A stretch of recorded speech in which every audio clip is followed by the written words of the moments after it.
bring on Laura Bean. How are you doing tonight, Laura? I'm well. Thank you so much. And I'm so sorry for your loss. I appreciate that. Thank you for sharing that. Yeah, thank you so much for saying that. Did I miss anything in your bio that you want to share with everybody? Just that I have my first book out March 1st, Right to the Core. And I was very excited to share a little bit about it. Yeah, congratulations on that. That's great. Thank you. Before we get to the book and Right to the Core, which is the title of the live stream, let's talk about how did you get into the field of education, and then maybe how did you discover mindfulness, and bring those two worlds together. Okay. Well, I'm a lifelong teacher. I started teaching in the Peace Corps in Ecuador right out of college, and have worked in adult education. And as you mentioned, I spent 10 years teaching in Japan, and have now been about 12 years in the public schools in the San Francisco Bay Area.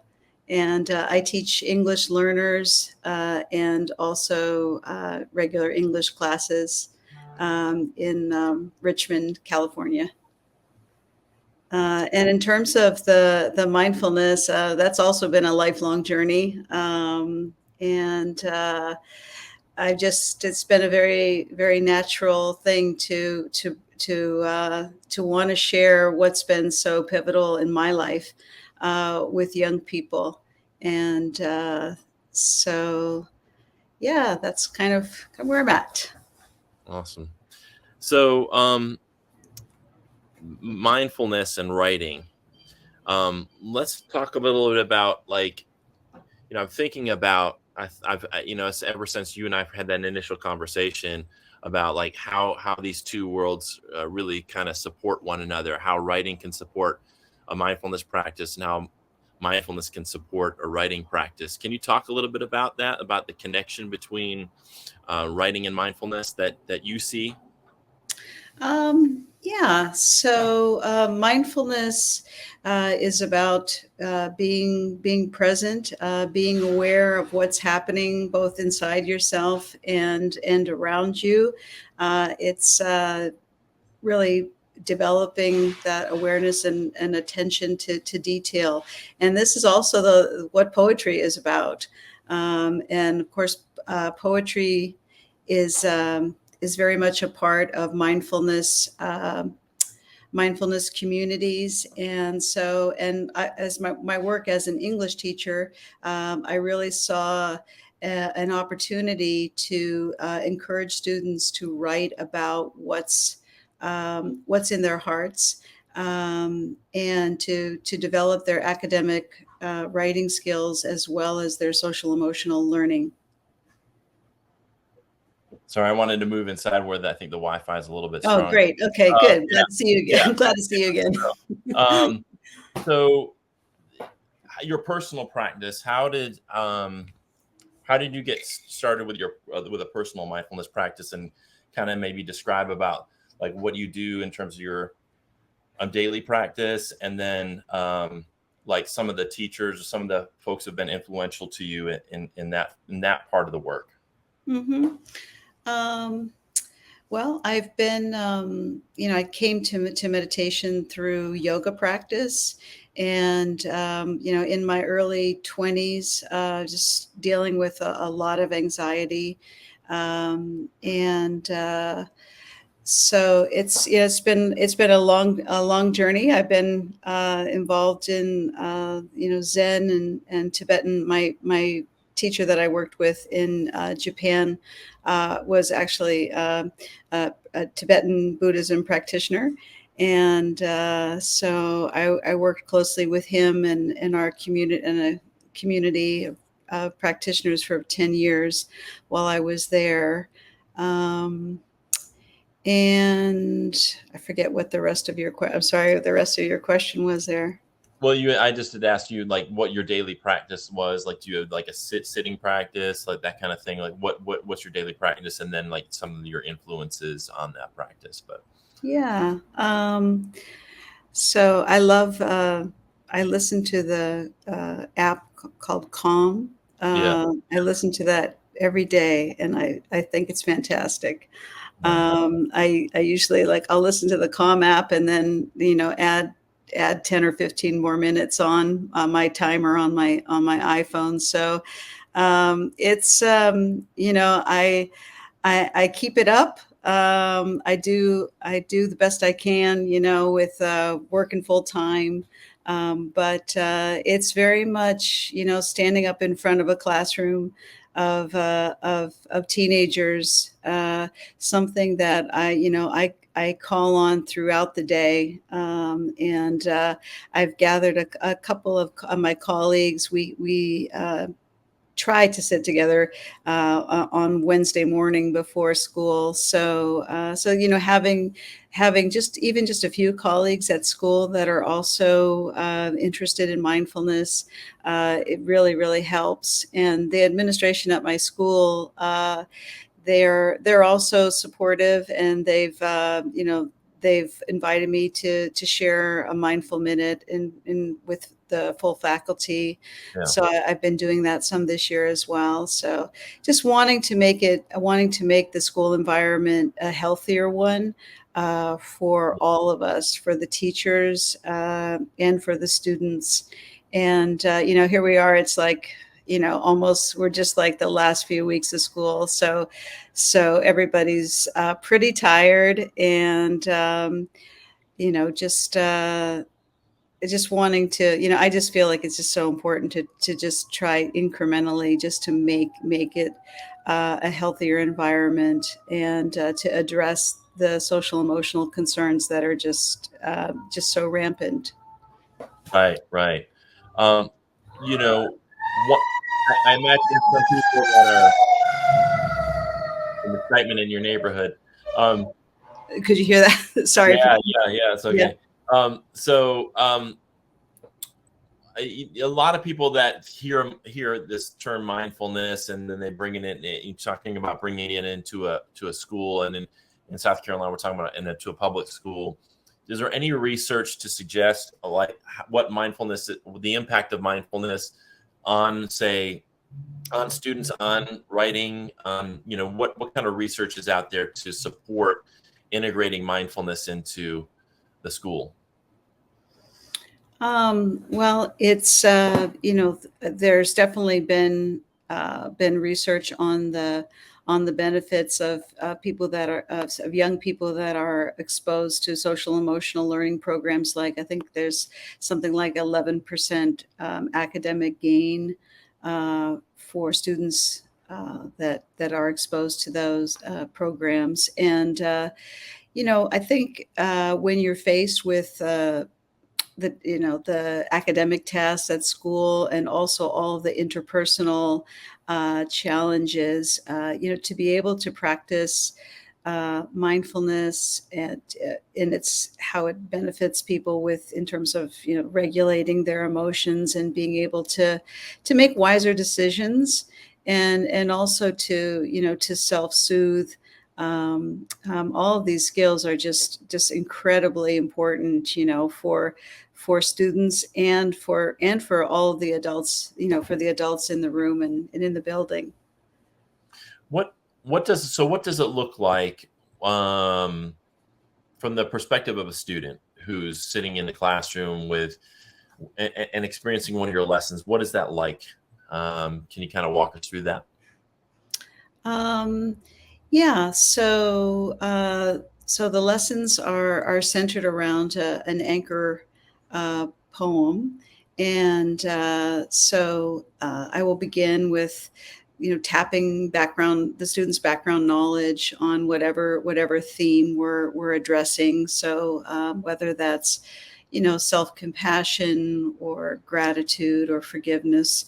Um, and then we'll move into a brief mindfulness practice. And I always like to begin those with movement. So much as of the work is about inviting students to come back to their body, and ground in their feet and in their seat. I'll be honest with you, it is not easy. um, there's so much screen activity. It's not just the laptop, but it's the laptop and the cell phone. And so there's just it's tremendously challenging. The school that I taught at last year, we were able to the students came in and they didn't have laptops in their backpacks. There was a cart in the room, which I was made sure to have under lock and key. So when the kids came in, they would, make a beeline over to the cart to get their laptop, and as much as I could, for us to come and center together as a community, before it's like Zoom, they're lost in their screens. Yeah. So I don't have that luxury this year. So I, as much as possible, I try to bring the students up to the front of the room to lead practices, and that has happened, which has been really wonderful. Um, and I do it for myself. So even if I'm, the only one, in the classroom that's practicing, um, it's beneficial, and I think I think it sends a message to the students that's one that they don't hear often, which is it's okay to pause. It's okay to relax and to settle into the present moment. um, and so anyway, we do the mindfulness. A long way of answering that, but we do a mindfulness practice, and then I the teacher or myself will read the poem, and then work through just appreciations, and and then they have an opportunity to write their own version of the poem. And I do have some slides that go into more in depth about the lessons. Yeah. So So why did you choose poetry as a sort of a focal point of the curriculum? um, poetry is, like I said before, it is a mindful. It's like a gateway into mindfulness. Through the five senses, and offers us a new perspective on life. um, and it's something that I love, something that's helped me, and especially in terms of writing and journaling, and so yeah, I just felt like they're just two wonderful gifts to be able to offer together. Yeah. Yeah. It seems like poetry is kind of like a also not an intimidating place to start with writing, because you can be so expressive in it, and you're not saying you got to write a 10-page paper. It's like let's just focus on maybe how you're feeling, or Yeah. some of the emotions you're feelings. And I know that your curriculum is very structured in that it deals with different topics like self-compassion, Mhm. forgiveness, that kind of thing. So how do you choose, like, what topics to integrate in with the poetry? How was that process like? Well, I really wanted to focus on just like the main things, like where we often talk with poetry about, like identity, and that's something that's so relevant to teens. Yeah. Identity is one aspect, and then mindfulness practice, and the value of just being present, And then, as you mentioned, self-compassion is definitely something that's woven through through all of the lessons. And then it kind of expands outward into then offering empathy and compassion for others. Yeah. Um, what have you seen in terms of? I know. Do you have some slides you want to share, or do you want me to just go on to the next question? Because I'll be happy. If that might be nice to be able to Yeah, share. I think it'd be good if you have slides to share, to sort Okay, of yeah. illustrate some of this. It give people Let's see here. more information about the curriculum specifically, and then I've got a few Yeah. follow-up questions. Okay, pull this up here.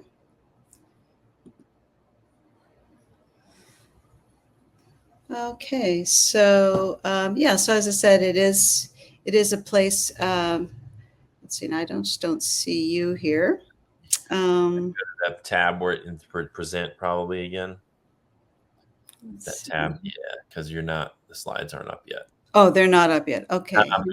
You'll have to hit present. So Okay. Thought yeah, I did here. try it again. Uh, share entire screen. Sorry about that. No worries. Let's see. Yeah, and then I'll pop it on, and then you just go over to the tab with the Google Slides, and we should be I want to share.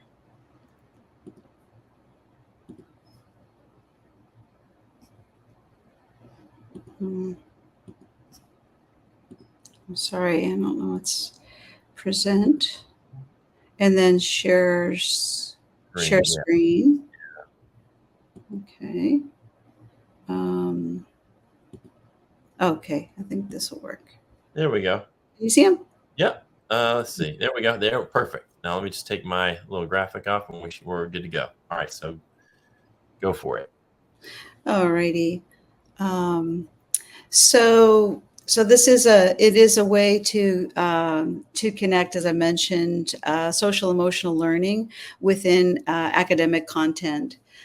So this is and my vision here is like I said, to create a healing centered and, as you mentioned, around developing students' emotional intelligence in an English language development class. And and I really developed it out of frustration with the purely academic content that I was being asked to teach, and just really seeing how important it was to connect with students' emotional lives and their lives outside of school. Um, so Okay, and I just I can't see you. Let me see if I can. Okay, you're good. Okay, You can hear me. alrighty. Everything looks good. So I can hear you. Okay, great, yeah. great. And then, so in the curriculum, there are 12 lessons, and they're centered around a poem. And as I said, I've had a dozen years now in the public schools, and so I really was able to kind of just notice that there's this emotional arc of the school year, where the students and the teachers come in, and there's some excitement around the beginning of the school year, hopefully, and then it kind of tends to like go down into some low points, in November and December. And then so that's a place where we really talk about gratitude and self-compassion, and then we come up into the new year, and there's kind of renewed optimism in January, and we talk about habits there, and then move into empathy and forgiveness, which can be more challenging topics to really step outside of yourself and offer love and support for others. And then it ends on joy. Uh, so those are the lessons, and these are the themes that I've mentioned in the four kind of core themes: identity, mindfulness, self-compassion, and empathy. And so there are poems that are connected, of course, with each of these. From like Song of Myself from Walt Whitman is around the theme of identity, or Pablo Neruda's Keeping Quiet for mindfulness. And for self-compassion, example is Kindness by Naomi Shihab Nye. And St. Francis and the Sow is a poem that I share for a lesson on empathy and compassion. So, and I'm going to share some of the. So this is just kind of an overview of the steps in the lesson. So from the quick write, then moving into, as I said, a brief practice, then reading the poem, and then the students can just kind of share words or phrases that they appreciated, images that they appreciated from the poem, and just kind of very kind of a visceral sense of, what is the poem saying to them, so it's not like at the it's just kind of from the gut, and just really from the love of the words. And there's really no right answer there. And then we move into a more analytical, looking at discussing theme, and using context clues to decipher vocabulary, and the poetic tools that are used in the poem. And then they actually move into brainstorming ideas to write their own version of the poems. And there are writing work play sheets, I call them, that are one's a more basic one for English learners, or maybe more like for middle school students, and then intermediate and advanced sheets. And I'll just give you a quick look at. So yeah, that's great. This is one of the lessons that's further on in the curriculum, that's around empathy and compassion. Reteaching a thing its loveliness, St. Francis and the Sow.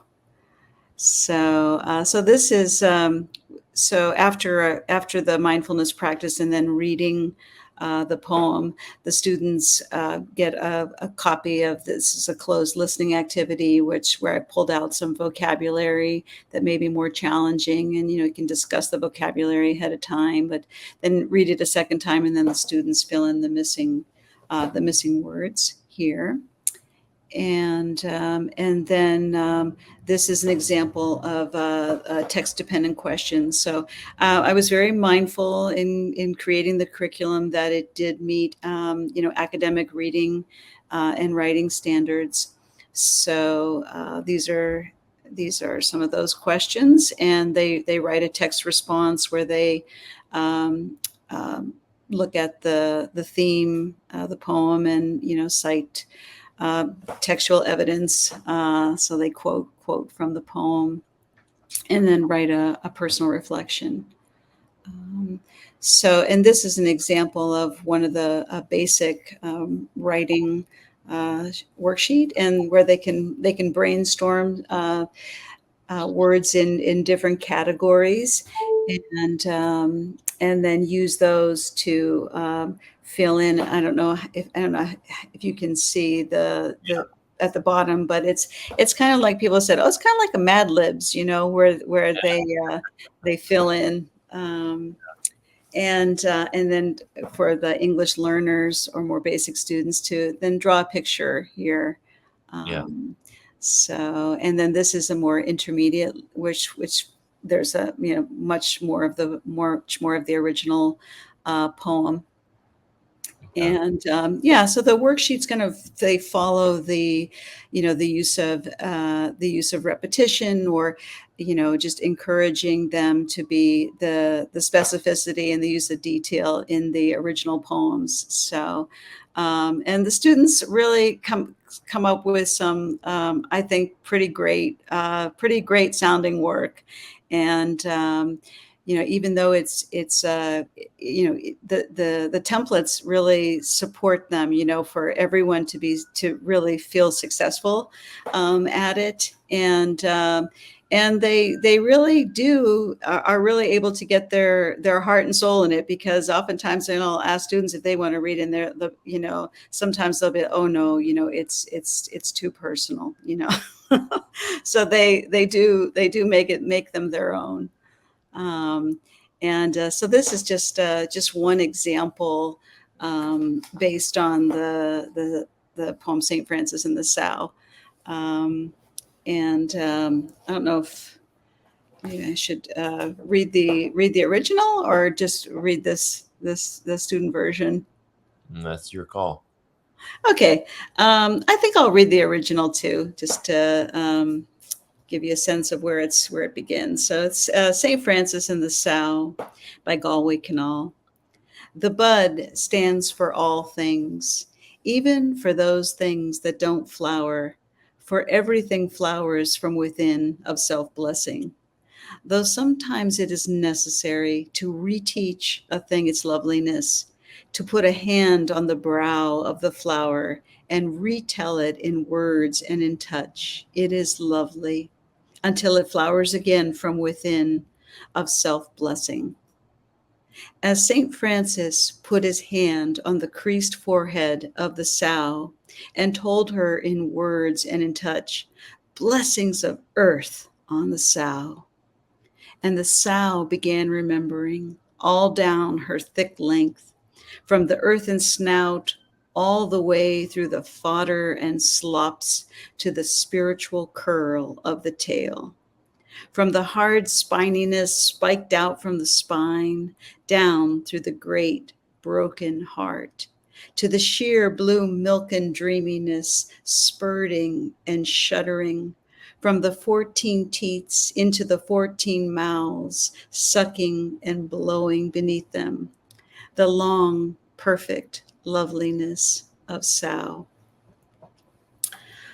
So this poem really invites us to recall, to remember, and to celebrate the beauty of something that's of an animal that's often dismissed, or could be despised. So this student's version, she's writing about the shark, and it's entitled Audacious Jaw. Sometimes it is necessary to reteach a thing its loveliness, to put a hand on the audacious jaw of the shark and retell it in words and in touch. They are feisty. And the shark began remembering all down their awesome body, from the sharp teeth all the way through their sturdy tail, blessings of the ocean on the shark. May they remember their confidence, the audacious, ambitious confidence of the shark. Wow, that's awesome. Thank you. This poem was written by a very I would say shy and reserved student that I have. She's a 12th grade student, and she's a very good student. And in this poem, I think was really able to channel some fierce energy in that. And the other thing I wanted to share, this is from the poem "The Summer Day" by Mary Oliver, and this poem is about settling into the moment, falling into the grass, and just appreciating the wonder of a grasshopper. And let's see here. It's called "The Summer Day." Who made the world? Who made the swan and the black bear? Who made the grasshopper? This grasshopper, I mean, the one who has flung herself out of the grass, the one who is eating sugar out of my hand, who is moving her jaws back and forth instead of up and down, who is gazing around with her enormous and complicated eyes. Now she lifts her pale forearms and thoroughly washes her face. Now she snaps her wings open and floats away. I don't know exactly what a prayer is. I do know how to pay attention, how to fall down into the grass, how to kneel in the grass, how to be idle and blessed, how to stroll through the fields, which is what I have been doing all day. Tell me, what else should I have done? Doesn't everything die at last and too soon? Tell me, what is it you plan to do with your one wild and precious life? Hmm. So I was just sharing this with students the last week or so, and invited them to write their own versions and to record themselves. So I have Awesome. a student. This is Andrew is also a 12th grade student, but kind of on the opposite end of the spectrum from Alma, who wrote The Audacious Jaw. He's a special ed student, and somebody that I really haven't heard much from in this school year. So it was really wonderful to really see him shine with this writing activity. And presenting. So if I may, Yeah, please. Okay. Hope the audio works. Yeah, and I also have he. As you might see, he recorded this in the hall outside of our classroom, and so if it's a little hard to understand at any point, on the next slide I have the text, so we can read it. Fingers crossed. The title is The Lion's Life. Who made the lion? Oops, sorry. I'll try it again here. The title is The Lion's Life. Who made the lion? The one who has to hunt, the one who is powerful, who is unbreakable.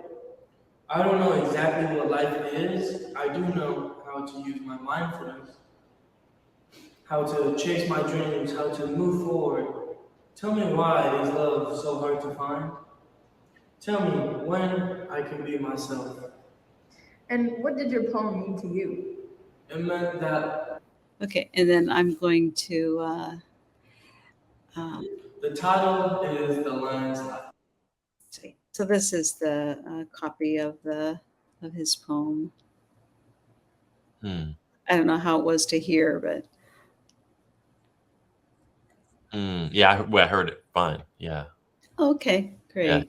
Yeah. So when I said it felt like using they haven't really taken like ducks to water in terms of the mindfulness, but a number of students wrote about it in their poems. So Yeah.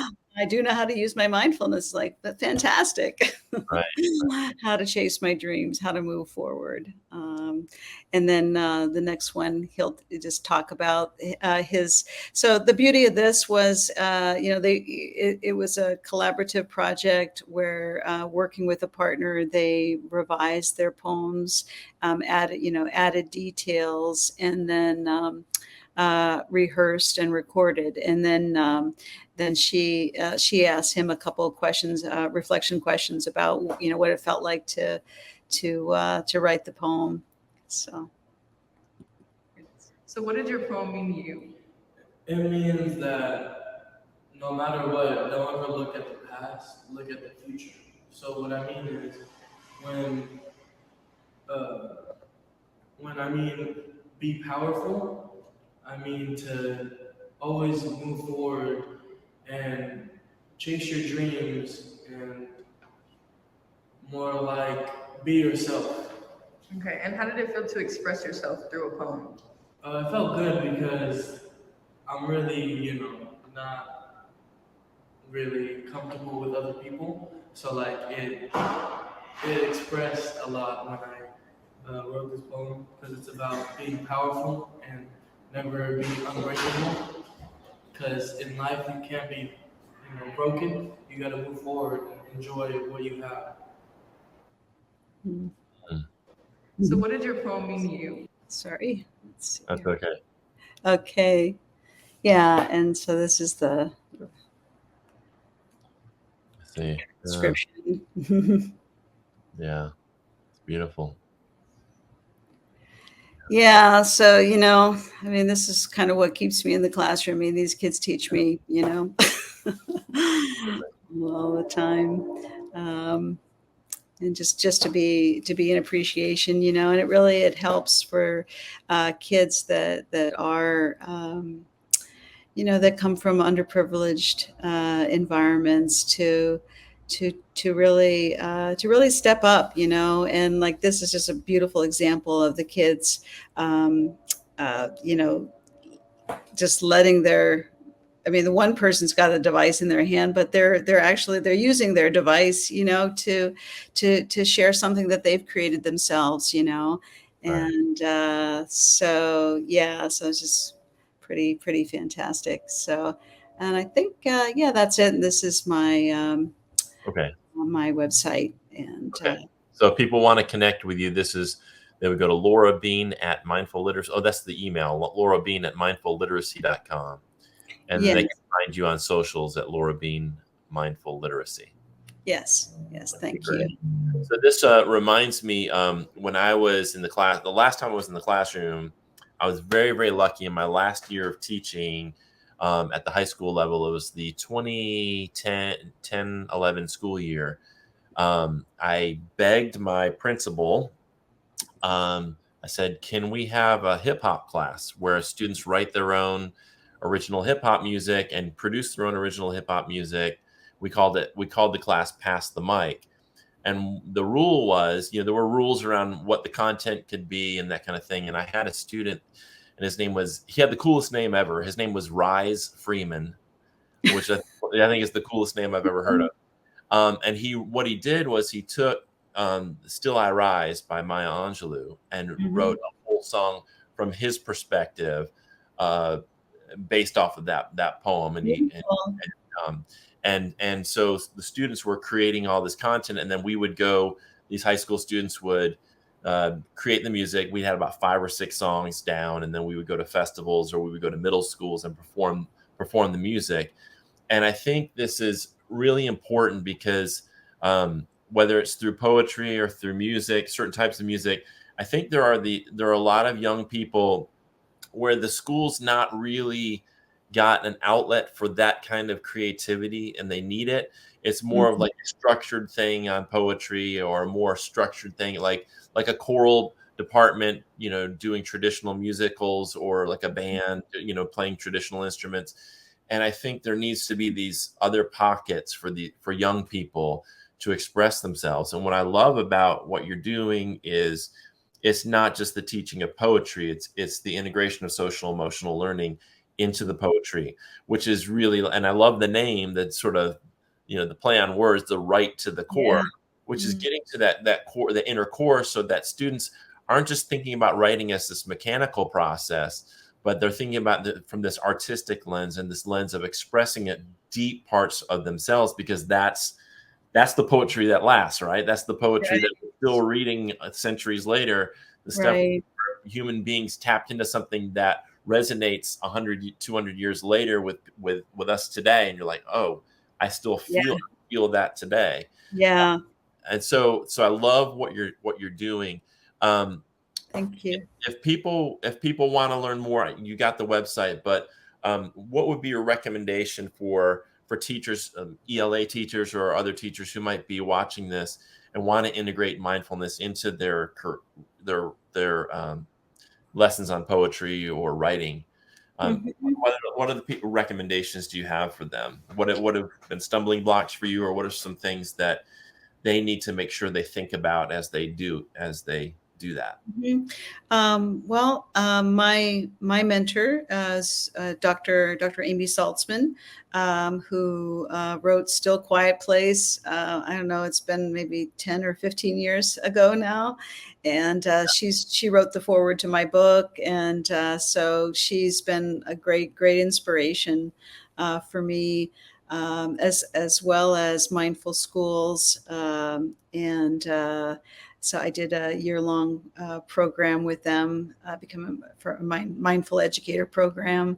Yeah. And so I think, in both cases with both, just really encouraging teachers to develop their own practice, and that whether you end up sharing mindfulness with your students or not, to uh, to learn ourselves how to, practice greater self-regulation, and really it's a ton of self-care and self-compassion for ourselves, is really the first step.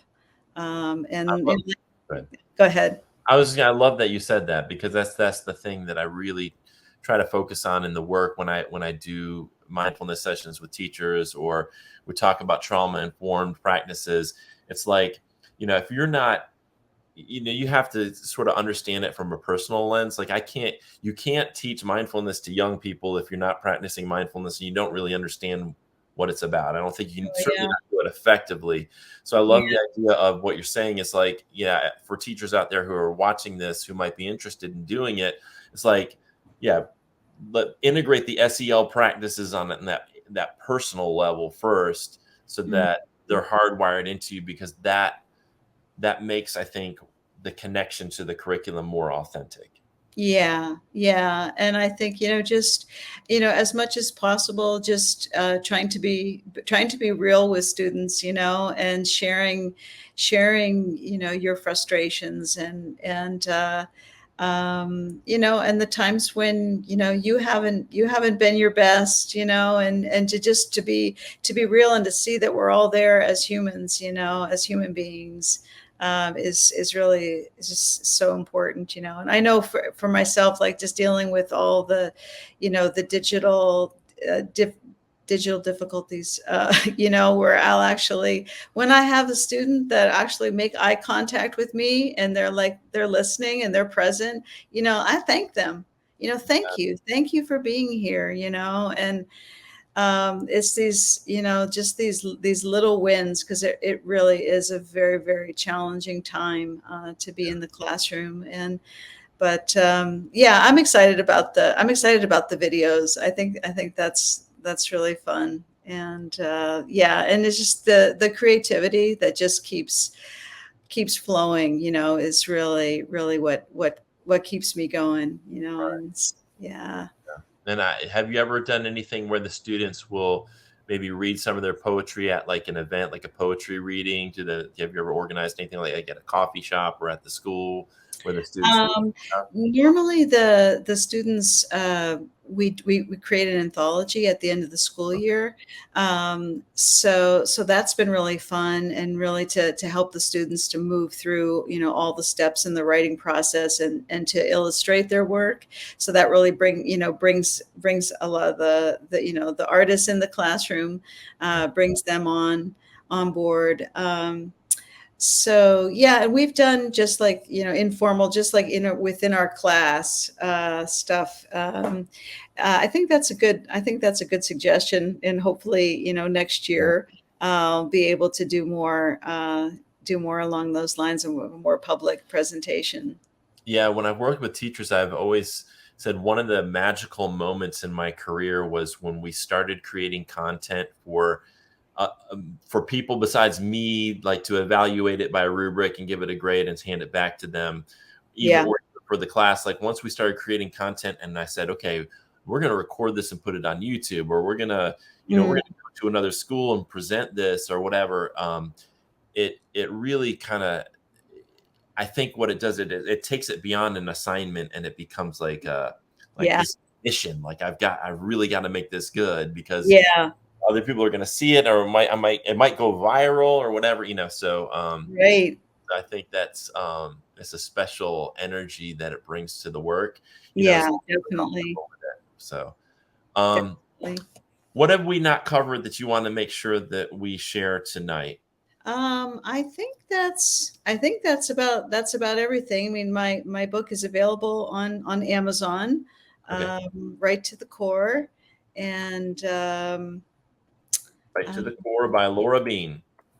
Yeah, and I'm definitely, interested in doing trainings. If there's any groups that are interested, and so that's about all. It's All very right. very nice to have a conversation with you. Yeah, and same here. And if you see Amy, tell her I said hello and thank her for the connection, Dr. Amy Saltzman. Just appreciate the connection that she made here for us tonight. And I know her work has been Still Quiet Place, and then I know she does a lot of work with athletes too, with That's mindfulness and Mhm. athletics, which I think a lot of our coaches and athletes might be interested in learning more about that work. So. Yeah, definitely. Dr. Amy Saltzman for sure. Mhm. Well, Laura, thank you so much for joining us all the way across the country. I wish you a wonderful rest of your week and appreciate the time you spent with us tonight. Thank you so much, Todd. Take care, Laura. Okay. That's Laura Bean, author of Right to the Core. That's WRITE, Right to the Core. Thank you so much to Laura for being here tonight. Thanks to everybody who tuned in. We had Jeff, we had Mary Rita, I know Todd, our executive director, tuned in. Thanks so much. I want to remind everybody who's watching, at the bottom of your screen, we are in early enrollment. If you want to join us at the SCEA, now's the best time to do it. Is join the SCEA.org, or you can get on your phone and text the word join to 48744. You won't pay any dues for May, June, July, August. You won't pay any dues until September. Check us out. Get to be a part of the movement that is building the kind of schools that you and your students deserve. And we're so excited about the growth that we've seen in this past year. We are just exploding in growth at the SCEA, and we want you to be a part of it. We want you to be a part. We want to hear your voice, your thoughts, your concerns. We need your energy, and if we all just come together, we can fight for things that'll make our lives better and make our students' lives better. You can find this tonight's live stream on the Cool website. It'll be sometime later this week, along with all of the live stream events that we do. You go to cool.us, that's cewl.us, and you can also find on the homepage a form where you can request free professional learning from Cool and from the SCEA. We'll come to your school. We'll do free professional learning. We've got a variety of topics that we can cover. You won't have to pay travel. You won't have to pay anything. Free professional learning. And we would love to connect with you at your school. If you would like to thank the senators, the folks that stood up against censorship in our state, go to the scea.org/pro-truth. If you don't want to join yet, but you just want to learn more about the SCEA and connect with us, go to the scea.org/connect. We invite you to do that. And last plug here, let me take this banner off, is our Educator Mindfulness Retreat. So we spoke about mindfulness and writing tonight. If you would like to experience a mindfulness retreat, we have just a few slots left open. It's going to be June 14th through 16th. At the Quietude Retreat Center in beautiful Black Mountain, North Carolina. It's up here in the western part of the state in the Pisgah National Forest. We're going to do a secular science-based and trauma-sensitive retreat.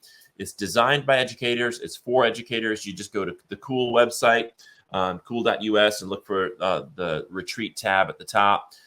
Like I said, we've got about 3 or 4 spots left for our retreat, and we would love to have you. So we hope that if you have any interest in that you'll visit that website and check us out soon, or share that with folks who you think might be interested.